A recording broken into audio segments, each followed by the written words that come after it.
Good morning, welcome to language lesson number 11. This is the last language lesson for the weekend, and yeah, so after we finish this day's work, we're gonna get to enjoy 2 days of no school. And so we'll continue to do this, and so we're in language lesson 11, and it's called Enjoying Poems. But first, before we do that, we're gonna do some review.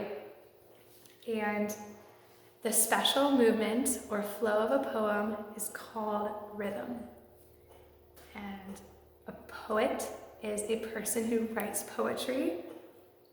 And remember that poetry is special because it's written in a poetic and interesting way. So I'm going to read 2 lines and I want you to decide which one is more poetic and interesting. So the first line is, "Spring brings pleasant barefoot days." And the second line, "Many people like to go barefoot in the spring." The first line out of those 2 is more poetic. Spring brings pleasant barefoot days. It sounds interesting, it's more poetic than just many people go barefoot in the spring, right? So that's how you would say it to somebody when you're telling them something, but in a poem it sounds always more interesting and more poetic.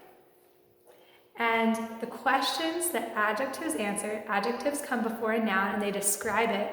Adjectives answer the questions, how many, what kind, and which one. So if I would say the brown squirrel, brown describes what kind? The brown squirrel, right? What kind? It's brown. The brown squirrel. Or if I would say the 3 squirrels, 3 answers the question how many? The 3 squirrels, right? So, yeah, those are just the 3 questions that adjectives answered to help you figure out which adjectives are a little bit better. So today, in the orange box on top of page 39, it is basically just talking about enjoying poems. Poems are fun to read because they tell things in an interesting way. So they're going to give you a poem to read just for fun. That's all you guys do today. And just see how fun it is to read because they always give information in an interesting way. So I'm going to read a poem for you. And it kind of tells a story. And at the end, it tells you what the last stanza of the poem tells you what the poem means. Because a lot of poems don't just tell a story or just an idea. They give you like the meaning of it, or there is a meaning that you're supposed to figure out. So today, I will read this poem. It's called The Spider and the Fly. "Will you walk into my parlor?" said the spider to the fly. "'Tis the prettiest little parlor that ever you did spy. The way into my parlor is up a winding stair, and I have many curious things to show you when you are there." "Oh, no, no," said the little fly, "to ask me in is vain. For who goes up your winding stair can ne'er come down again." "I'm sure you must be weary, dear, with soaring up so high. Will you rest upon my little bed?" said the spider to the fly. "There are pretty curtains drawn around, the sheets are fine and thin, and if you like to rest a while, I'll snugly tuck you in." "Oh, no, no," said the little fly, "for I've often heard it said that never, never wake again who sleep upon your bed." Said the cunning spider to the fly, "Dear friend, what can I do to prove the warm affection I've always felt for you? I have within my pantry good store of all what's nice. I'm sure you're very welcome. Will you please come take a slice?" "Oh, no, no," said the little fly, "kind sir, that cannot be. I've heard what's in your pantry, and I do not wish to see." "Sweet creature," said the spider, "you're witty and you're wise. How handsome are your gauzy wings, how brilliant are your eyes. I have a little looking glass upon my parlor shelf.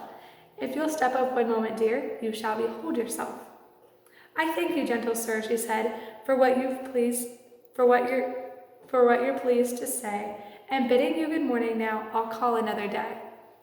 The spider turned him round about and went into his den, for well he knew the silly fly would soon come back again.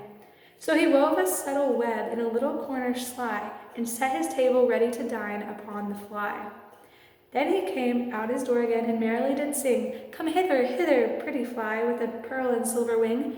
Your robes are green and purple, there's a crest upon your head, your eyes are like the diamond bright, but mine are dull like lead." Alas, alas, how soon this little silly fly, hearing his wildly flattering words, came slowly flitting by. With buzzing wings she hung aloft, and then near and nearer drew, thinking only of her brilliant eyes and green and purple hue. Thinking only of her crested head, poor foolish thing, at last up jumped the cunning spider and fiercely held her fast. He dragged her up his winding stair into his dismal den, within his little parlor, but she ne'er came out again. And now, dear little children, who may this story read, to idle, silly, flattering words, I pray you ne'er give heed. Unto an evil counselor close heart and ear and eye, and take a lesson from this tale of the spider and the fly. And this poem was written by Mary Howitt. So this poem is about a spider that is like enticing and wanting this fly to come into his spider web so that he can eat her, right?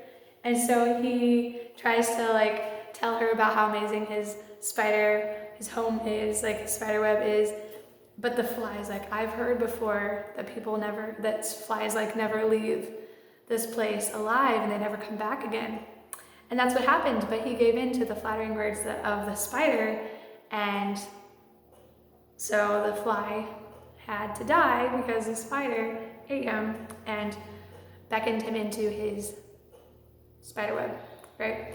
So the story is about to not give in to flattering words and to stay to the truth, what you know. And what we know is the Bible, and that is where we guide our life from, right? Because God wrote the Word of God, and He gave it to us, and it's the truth, and that is what we follow. And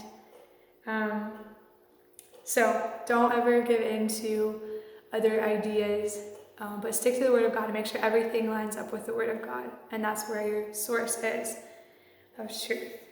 So I think your lesson should be pretty fun today, and make sure that your penmanship is going well, and use really neat handwriting today, and have a good lesson.